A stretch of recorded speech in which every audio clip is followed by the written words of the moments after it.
Hello, I am back with another video, and today's video is about the said speed of the rotation of the Earth and how we are said not to be able to feel the speed or the spin because we are moving with the Earth. And the Earth is said to be anywhere from 700 to 1,000 miles per hour. It's faster at the equator. That we are actually moving with the Earth this speed, and the reason that we cannot feel the speed is because we are moving with the Earth, which feels like we are not moving at all. But my question is, just as the curvature of the Earth is not accounted for when builders and architects design bridges, railroads, pilots do not factor that in to their flights. In that same manner, how is it that we do not factor in our given speed of 700 plus miles per hour if we are indeed moving with the Earth at the speed that it's moving at? Okay, why is that not factored into science and math as far as distance and speed? Another thing is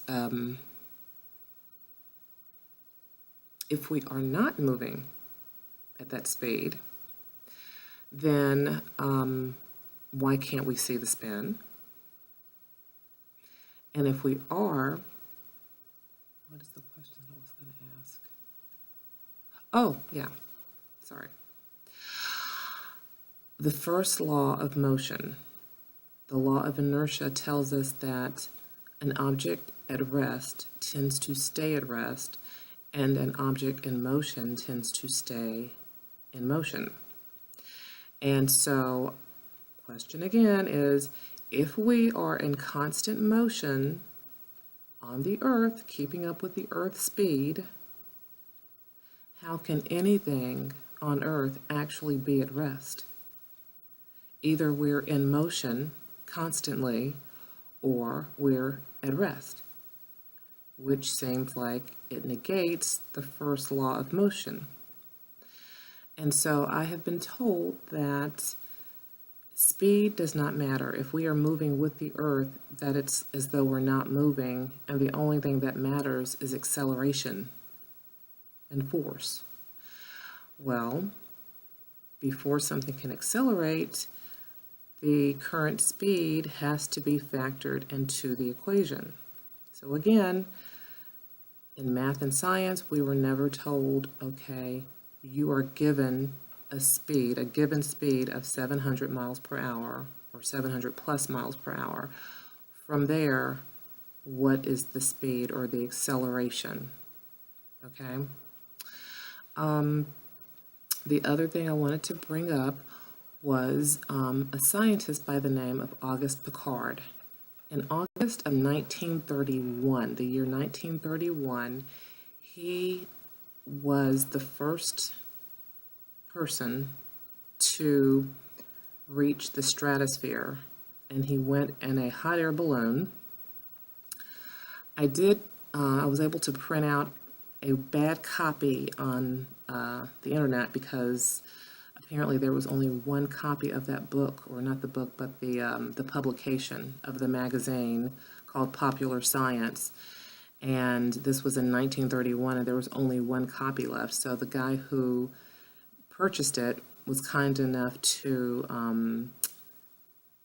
download it or upload it so that we could see it online. But I couldn't print out the whole thing, so I had to actually copy and paste the screen. But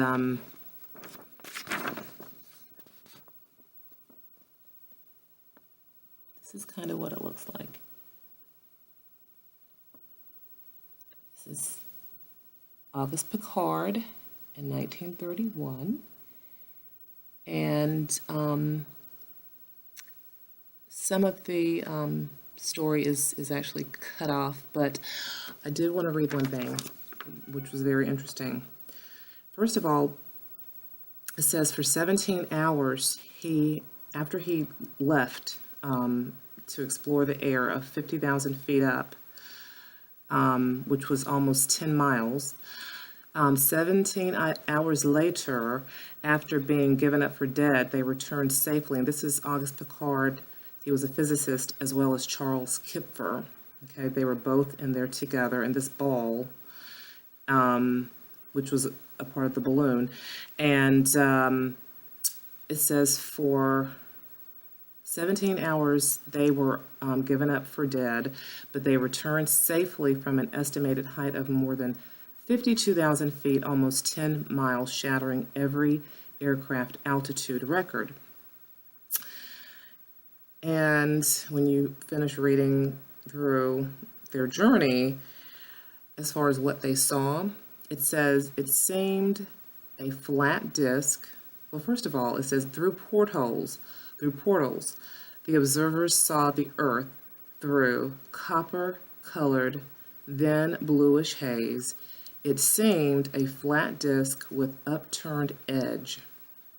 At the 10-mile level, the sky appeared a deep, dark blue. With observations complete, the observers tried to descend but couldn't. So the fact that they said that it seemed a flat disc with upturned edge at the 10-mile level, the sky appeared a deep, dark blue. That is not in our history books. Never heard of that guy before until I was watching some YouTube videos and came across this information. Why isn't he in our history books? Why don't we know about him? He went way past any plane or any rocket from NASA, that's for sure. So why is he not being celebrated? And so that is pretty much it for this video.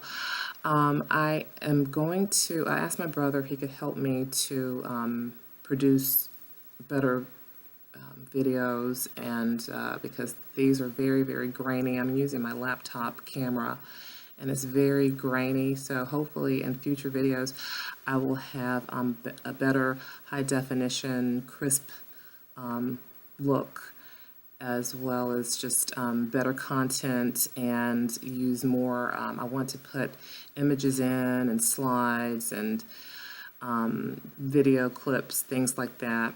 But that was just as far as the question that I had to just ask it because I have not gotten a really good answer from globe earthers. So again, to recant, or to oh my gosh, I can't even think, it's so late at night, but to just reiterate, why is the speed of the Earth that we are traveling at not factored into our daily lives in science or in math? And is anything really at rest? And if not, then why is there a law of inertia dealing with anything that is at rest? Okay, well, that concludes this video.